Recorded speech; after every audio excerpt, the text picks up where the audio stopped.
Welcome to Trailblazing Career Tech Minds, the podcast where we dive into the innovative world of career tech. Join us as we explore the latest trends, tools, and transformations shaping the future of work.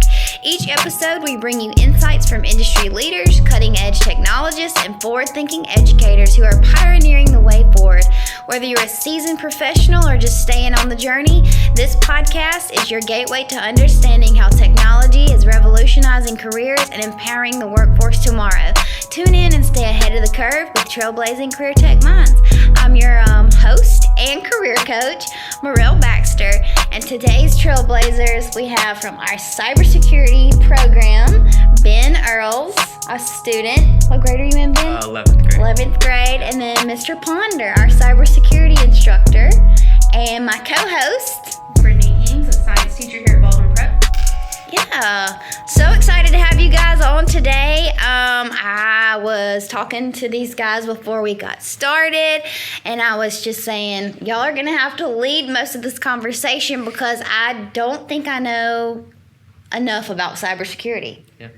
Okay, give me like a cybersecurity for dummies. It's basically about securing networks, securing the machines that a person is going to be using day to day. And one of the big things that gets overlooked is educating the end user. The percentage that most people give is around 80% of all breaches are because of user error. Oh, So, what does that mean? like not using best practices, using the same password for multiple websites. And Oops. and it's especially bad if you use like the password. Use your email and then use the password that you use for that email account, because then they kind of have the keys to the kingdom at that point. Yeah. Looks like I need to go home and change my passwords right now.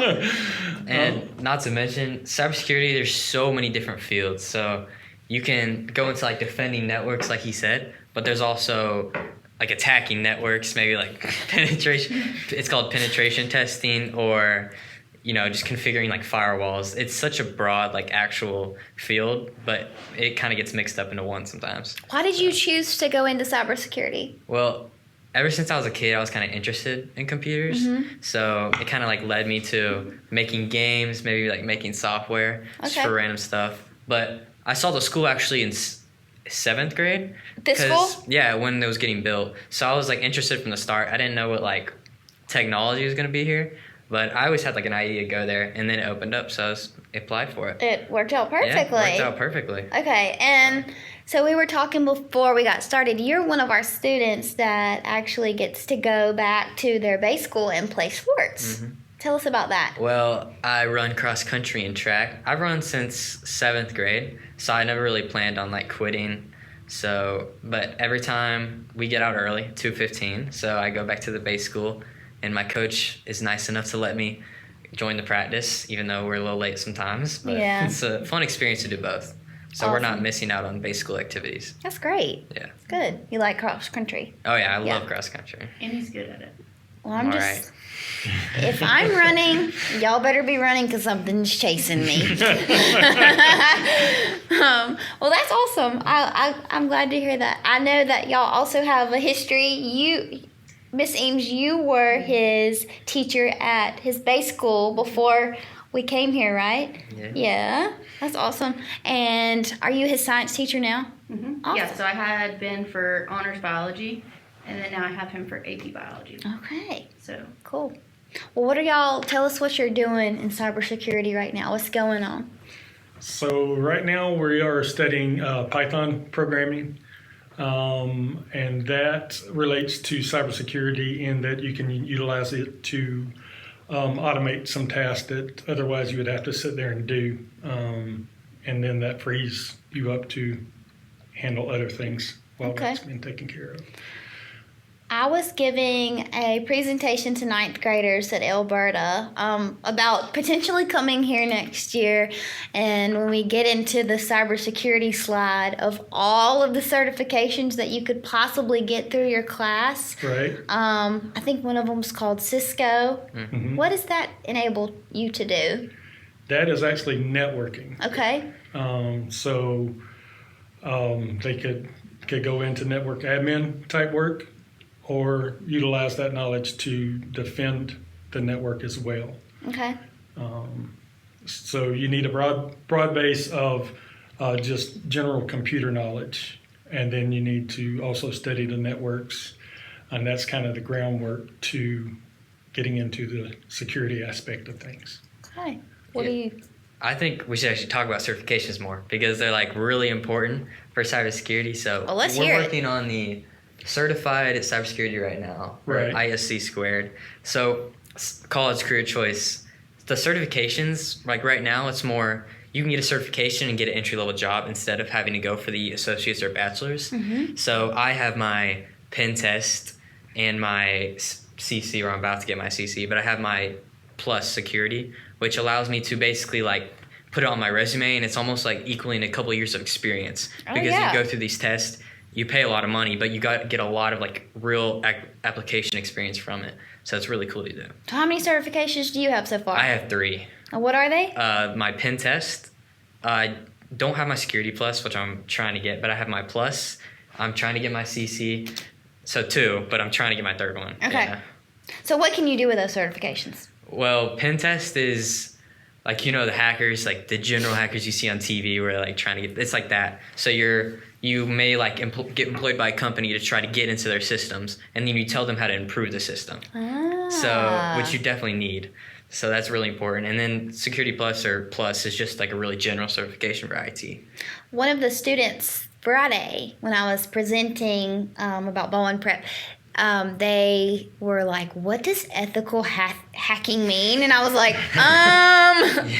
tell us. He Yeah. essentially just did. Yeah. Is there any elaborate? It's also getting into networks, but the ethical side of it is doing everything under a certain law. So a big part of cybersecurity is actually knowing what you can and can't do, because if you cross a line, you know, FBI opens your door or something that. So you just got to learn what your code, it's called code of ethics, but you got to learn what not to do and what to do. Yeah. So I think cybersecurity should lead an event here about teaching ethics, Let's go. and just it means something a little different for them. But just like you said, a lot of these issues that people have are user error. Right. I think that would be pretty cool. Mhm. Just come in and talk to people on just like, you know, a basic level of, hey, these are some things you should be mindful of. Yeah. probably Absolutely. smart. Yeah. I already know I need to change my passwords right now, or mix them up at least. So. And on the ethical side of things too, like when you do that for a specific company, they're going to give you a scope of what you need to stay within and to limit you. I heard a podcast, and the guy was talking about he was doing a penetration test on a hospital. And there was this one machine, he's like, this just doesn't look like I should be fooling with it. So he calls the people, they're like, yeah, go ahead. Well, come to find out, it was a computer being used in a surgery at that point. Oh. Luckily, he didn't do anything that caused any damage to anyone, but it does show you how important it is to set the proper scope and then stay within that scope. Wow. You're right. I didn't even know. I mean, this stuff is so over my head. I mean, it's just incredible what you guys are doing in there. If we go to like the unethical side, that's where the hospitals, you can shut down people's almost like life support and even surgeries that can kill people. Wow. So it's very important that you have people like actually defending that. Yeah, it is. Speaking of that, I got a letter in the mail a couple weeks ago that said one of the hospitals that I had been to was hacked. Mm-hmm. Information was taken, I guess. So they were giving me some tips on how to protect my information going forward. That's really scary because, I mean, now somebody may have my information. they could use it in a bad way. They so that's called, I believe it's usually a ransom. It can be ransom like type of thing where they have, let's say hackers get into the system, they have tons of information on here. They either will put it on like a money lock where you have to pay like a ton of money to actually get out of it, or they'll just sell it. Like usually dark web, stuff like that. They have sites where you can sell this information and people will use it for like various things I don't even know, but not good things. So it's got the wheels turning. When we get into genetics, we talk about the 23andMe data breach. Oh yeah. And like what that meant. So we might need you to talk about kind that of explain. Okay. What, 23andMe had a data breach? Yeah. Whoa. There's a bunch of people's DNA. I'm always curious what they're using it for anyway. That's So, what the wheels are skeptical. just turning. Like, let Ben kind of talk about on the cyber side what this exactly means for just consumers in general. Mm-hmm. How many students do you have in your program? 38 total. 38. Okay. So one of the things that I've done with Mr. Ponder this year was get the College of Computing to come speak. You've had a couple of guest speakers. Right. What would you think so far? So far, so good. Yeah. We had Mr. Harkleroad as well, and he was speaking about military. That's where he originally got his training, and now he's also in the private sector doing contracting. Yeah. But I think, he talked about doing training where you walk right up to that line. Yeah. Across the dog. Which is, and that's, I think just about anybody involved in cybersecurity has had that thought of, can I go just a little bit further? And What's ethical? Right. he talks about people actually paying him to cross or try to cross that line. Yeah. Like people will reach out and actually pay him. So Whoa. people are serious. Yeah. Because that will get you in big trouble. When I was at the DRS at Summerdale School, and when I first started there, kids were paying someone to basically do a DDoS attack on the Moodle server, so it would shut down. Like people that were using Moodle to teach couldn't teach, and it was very cheap. Just Wow. Right. Did you say that was elementary school? Yeah, elementary, middle, And kids know how to do this. It's the same server for the whole county. It's not that kids know how to do it, it's that they pay someone to do it. Like you can go on these websites online and basically pay people to hack anything for you. I am so naive about all of this stuff. know. Tell us more. Well, DDoS means denial of service. Okay. So that means they're almost sending a bunch of requests to maybe a Wi-Fi or a website or anything that would shut it down, basically. So let's say the school network, right, is an example. But like I could be at home and whatever IP I'm using there, whether it be my IP or a different IP, I could send a ton of requests. I'm sure we have a firewall for that, but it could shut a network down or whatever the school's running on. So it's not fun. This is just crazy stuff to me. My mind.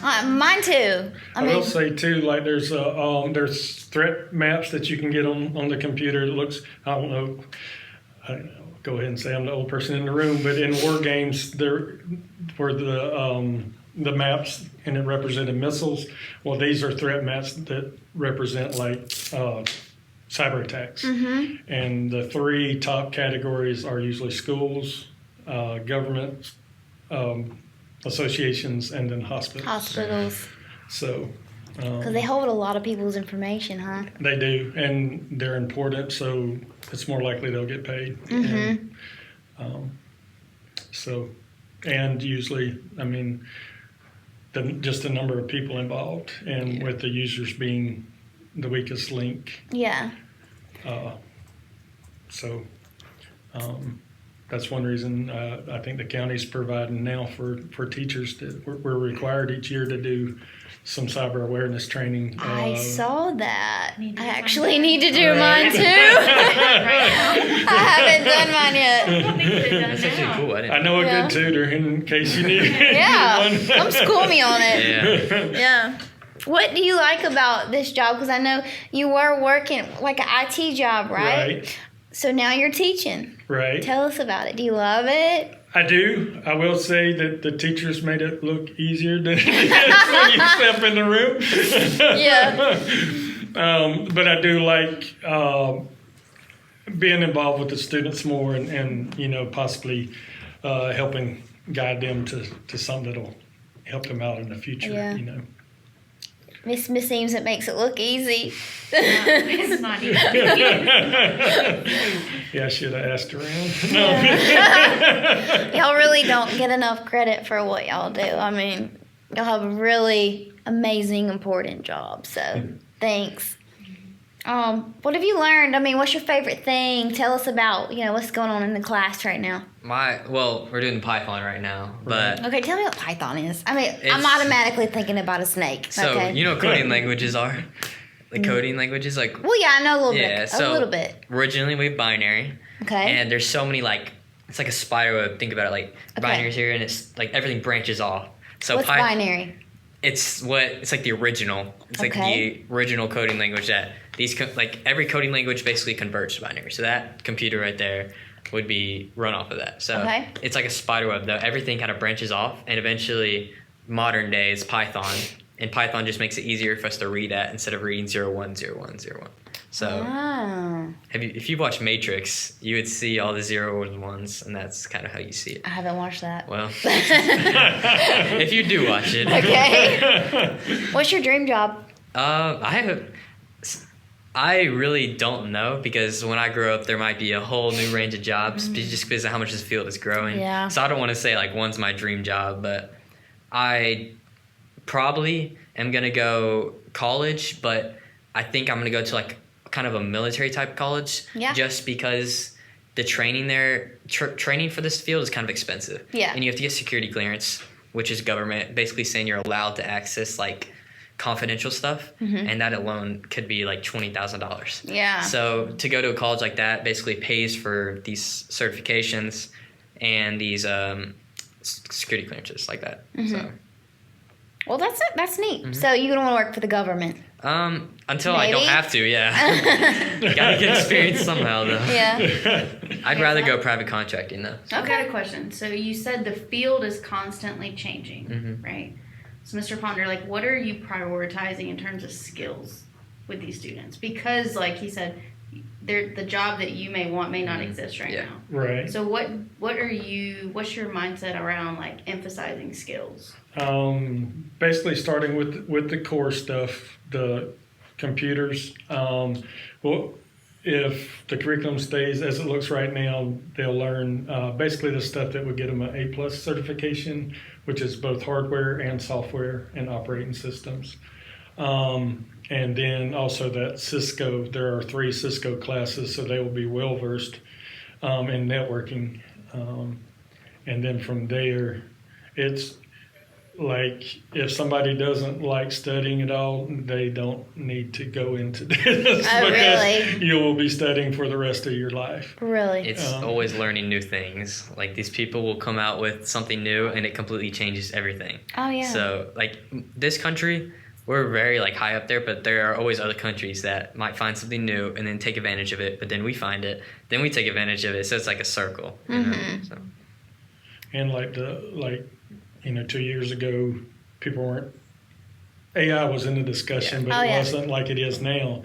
And even for security purposes, once again, listening to a podcast, a guy was doing another penetration test, and the company utilized AI in such a way that they're like, let's just ask their AI what they would, what we should do to get around the system, and it essentially told them what they needed to do. What are your thoughts on AI? I think it's that's a very broad. That's a very broad question, but it is because I'm not gonna lie, I use it every day right for what I do. Just the little things, I don't know. I mean, it could spit out a recommendation letter in 5 seconds. I mean, I'm obviously tweaking it to me, but I mean, for some things that I do, it's very helpful, but it's controversial. So I think it's a good tool. I think, in the educational setting, Absolutely hate it. And when I was working on my master's, it was distance learning, and we had to do a discussion board. And there was one student, he would copy and paste the discussion board question from there to ChatGPT and didn't tweak it at all. Oh, no. Just right back in Shameless. there. And I'm like, that you're missing the whole point of the education. I mean, the paper's good, but You haven't really thought about it. right. Yeah. I think for like AI now, it's like very helpful, obviously, for like Yeah. what you said, but you can, it's for cybersecurity, you might do like a network scan, which tells you all the vulnerabilities of a network. You can copy and paste that into AI, and these things that take forever to look over, it can look over in like 10 seconds. Wow. So it's like, it's almost changing it, but the only thing about that is these companies, you guys know OpenAI, you know ChatGPT. They're made by OpenAI. So OpenAI has ethical restrictions on it, so you can't just ask them, how do I hack this? You know, so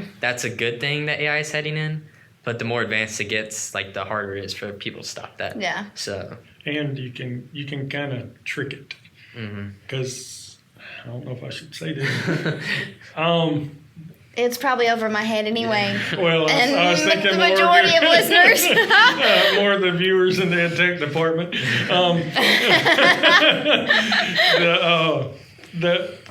A friend of mine that was a DRS at another school was like, we've got these kids and they're utilizing this to get around our filtering system. So I was like, well, after hearing the podcast that I mentioned earlier, I was like, let's just see. I was like, how can I work around this filtering system utilizing this app that the students were using? And it's like, I can't really tell you that. You know, you could utilize it in a bad way and work around the filters. I was like, well, it's okay. I work at this school, and I'm just trying to keep kids from working around it. And it didn't give me like great details, but it told me generally some areas that you would look. And were y'all able to fix it off of that? He had already figured it out by that point. But that's a little bit scary, too. It is. And I think the more you probed it or prompted, however you want to look at it, the greater the chances that you'll get the answer that you want, even though Each time you change your prompt just a little bit. Which they are working on. Like, it's the new mod. There's an 01 model that just came out, and it's very like careful about it because it's like a deep thinking model. So it's not just like spit it out in 5 seconds. It actually goes through it, but they actually fixed that a little bit, which is nice. Yeah. But I think it's going to help a lot in the future for us. Tell me why. Well, first of all, the vulnerability scan. You don't have to do all that yourself, which, I mean... How long would that normally take you to do it by yourself? To look over it? I'm not a professional by any means, but maybe like 10 minutes just to like go in there, put it in Google, see what vulnerabilities it has, maybe like look over the code of it rather than putting AI and it tells me all the known vulnerabilities. In like 5 seconds. But that's good and bad because that's going to make a lot of people that know what they're doing but don't know what they're doing, because you get these people who have no idea the basics of it. Oh, yeah. And there's not real professionals out there. So I think that's what companies are worried about when they see it. Yeah. Which is what I've seen. But. Another interesting thing that I have found out since we have opened up the cybersecurity program here is that companies that I've never even thought about. I've worked with these companies my whole life as a career coach. I mean, just like, for instance, like Riviera Utilities. They have a cybersecurity department. I've never realized that. I guess that's just ignorance on my part. But, I mean, they need that because they hold a lot of people's information online and they could be hacked. And so I just thought that was really cool. And so I know there's tons of companies out there that probably have a cybersecurity department. Right. That, I don't know. You couldn't see yourself working for a company or a hospital or something? I like that. I think it's really cool. I just don't want to limit myself. Like I want to go higher. That's like always my goal. I want to get to a point where I can be something that not a lot of people are. Yeah. And I like finding new things. Like almost like researcher type thing has always been interesting, but I just don't want to limit myself on that. Were you like always the kid that was taking apart a computer and putting it back together, or no? Not really. I just like was interested about computers. And just technology. Less about like IT, like putting stuff together. Just more about like the intricacies, I guess. What would you tell a future student if they're thinking about coming into the program? if you're self-motivated, go for it. But it's a lot about you learning yourself. Because he can only teach you so much. Yeah. You're in his classroom for 2 hours a day max, maybe. And there's a lot you can learn the whole 3 years if you're in here for 3 years. But you can't learn everything you need to know because everything's constantly changing. Yeah. So you got to be self-motivated to actually go across and do these stuff yourself. So You got to evolve with the technology. yeah. Yeah. What would you tell your future students, Mr. Ponder? Come on and we'll work with you. It definitely, the self-motivation needs to be there. I think y'all need to put the little short clip that you made from the interview with Mr. Eubanks. I think it needs to be on the Oh, yeah. rotunda, Yeah. like you're going to get out of it what you put into That's it. exactly right. You can teach the basics in the class to get somebody to those certifications, but they're not going to get the certifications just on the class. It's just not going to happen. And that's whether it's here or at a college or university. Do you think where do you think the majority of the kids in your class are going? Are they going on to be computer engineers? Are they going, what do y'all think? Or what are their plans? I don't even know if a lot of them are as interested in computers as I originally thought they were. I think a lot of them are, but I don't know. It's hard to say. There's, I think the seniors, since they're only here for the year, I think they were just curious about computers in general, and maybe a little bit, more so about cybersecurity. But I think in general, there's the interest is there. It's just trying to spark them to go a little bit deeper. It's the knowing that just coming to the class and doing the bare minimum is not going to get you anywhere. And not in cyber. Right. No. And if you don't want to study now, when it's kind of a time to be studying, what are you going to do when you are working 40 plus hours a week and you still need to study, past that to stay current? And you can get the job but not move up. It's not for the weak at heart. Yeah. I'm just sitting there thinking, Morel, the speakers and stuff that you're bringing in, and even just the ahas of, this business has a cybersecurity. Yeah, I had no idea. The more awareness that the field gets here at Baldwin Prep, I think the more students are going to be like, right. That's interesting. Plus, if their interests do carry them into another field, just having that security mindset can be beneficial to the company as well. Oh, yeah. I just know as a career coach, this field, and I can't spit off exact numbers, but such high wages. Oh, yeah. Oh, my gosh. These people are getting paid really good money for what they do. And I know that's what attracts a lot of kids to a program at first. Right. Like, I know I can get out and I can make a lot of money. Really anything in technology is such in high demand and high wage. Right. So I just know, from, the websites we use, from the data, it's good money. Yeah. I watched a video at lunch today, and it was IBM, and he was saying the average pay right now, now this is nationwide, is around $150,000. Yes. And there are about 750,000 jobs available. Yes. That's where, I went to South Baldwin Tech for electronics technology, and it was right at the point where people were started replacing stuff instead of repairing it.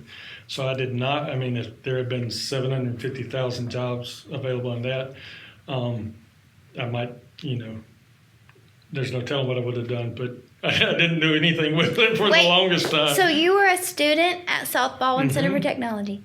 What? Right. That's so cool. It's another full circle. I love it. I love that. I love that. So, and they did the best. The resources weren't there at the time. At that time,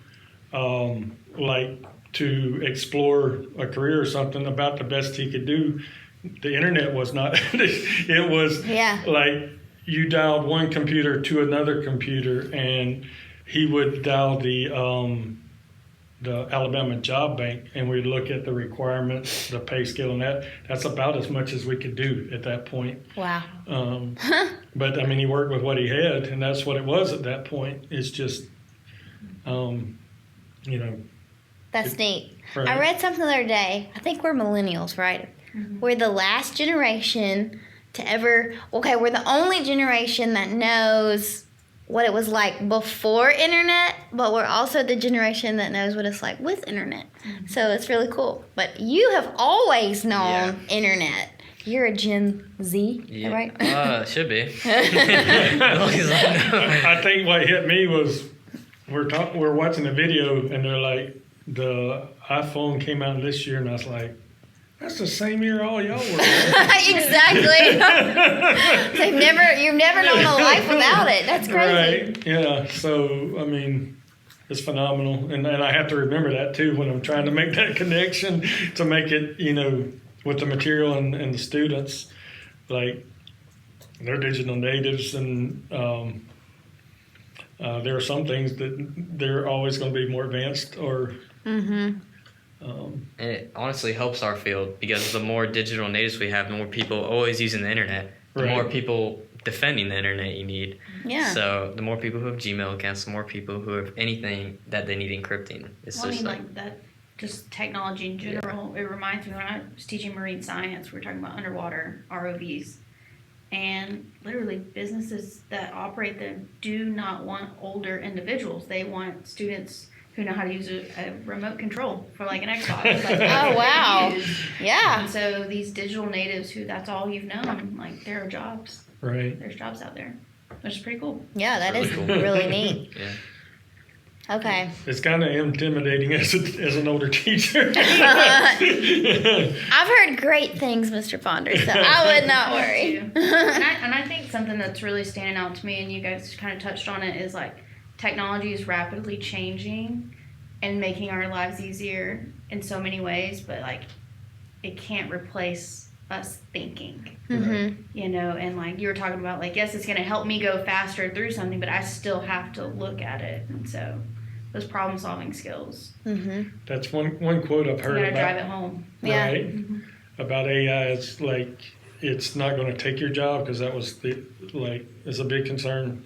Well, for the cybersecurity, it will take some jobs. It will take some jobs, but it won't take your job. Somebody else using it will take your job if you don't learn to adapt. But I think when we grow up, that's really going to differentiate like the professionals from the average, employee, the ones who can do it without AI almost, but they can utilize AI, than the ones who just do it with AI. So, because who knows what it will be when I grow up. I know. As an adult, so. It's a little scary to me. Mm-hmm. Yeah. But I guess we'll see. yeah. Was there anything else y'all want to tell our listeners out there about your class? Future plans? Future plans, private contracting, hopefully. I hope so. Maybe business. Can you build a website? Yeah. I mean, it's not as hard as you might think it is. I just use a template. It's not too bad. Off Squarespace. Yeah. So, well, y'all, it was so nice to have y'all on today. And that 30 minutes just flew by. It did. It really did. And I would always say this. I would love to have y'all back on and at the end of the year and see where we're at and, what's been going on. Certifications he's got. Yeah. Right. By the end of the year. Absolutely. Maybe 4 by then. And maybe you'll compete, too, in CTSO. We'll have to see. Capture the flags or anything. Well, the CC that he's talking about, certification, he and a couple of other students are like, we're 11th grade. We're not going to get the full benefit of being dual enrollment, not be able to graduate with that. So it'd be nice to work on some certifications. Well, this one, they're giving away 1 million free trainings and the test, and it's like a $200 value. And I just run into somebody that works for EdTech, and they had just passed it.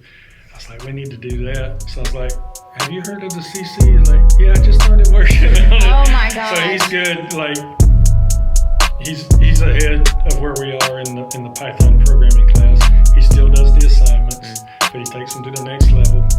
That's pretty impressive. And then he works on something else that's going to benefit his career.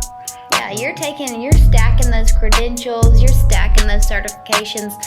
Every industry person that I talk to, when they have a resume or a student that comes in with credentials and certifications over somebody who doesn't, I mean, you are at the top always. Trying. And so that's what we preach here. Yeah, college career choice. That's right. That's what Ben's gonna have. I'm just have trying to. choice. Yeah. Yeah, that's what I'm trying to set myself up for in case I don't want to go to college or something happens that I can hopefully get a job. Yeah. So and for future. I don't think you're going to have to worry about getting a job. I really don't. Yeah. Well, that's awesome. Well, thank If you y'all. have to worry, we all have to worry. Yeah. We will. Well, let's get back together next spring. Let's see where y'all are at. Sounds great. Let Yeah. us know. Thank y'all so much. you. It was so interesting. Even though it's still way over my head, maybe I'll learn a little bit more about it between now and then when we get back together. All right. Well, thank you guys. This Thank is Ben and Mr. Ponder from our cybersecurity class. We'll see you in 2 weeks.